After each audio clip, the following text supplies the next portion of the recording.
লোক যারা আছে, যারা মাদ্রাসার সেক্রেটারি স্পেশাল আছে, যারা মাদ্রাসার সভাপতি আছে, যারা মাদ্রাসার সদস্য আছে, তারা যে দরে দরে গিয়ে যারা মাদ্রাসার শিক্ষক আছে একটু শিক্ষা দান করছে, আবার আপনাদের দুয়ারে দুয়ারে গিয়ে সেইখান থেকে নিয়েছে এই মাদ্রাসাকে পরিচালনা করছে।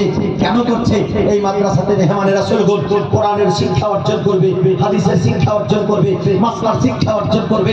এই মাদ্রাসাকে কায়েম করার জন্য তারা যে পরিশ্রমটুকু করছে, আল্লাহর নবী সেই কথাই বলেছে, কাল কিয়ামতের ময়দানে যখন জান্নাতীদেরকে জান্নাতে যাওয়ার হুকুম হবে, কিন্তু আলিমে দ্বীনকে আটক করে দেওয়া হবে।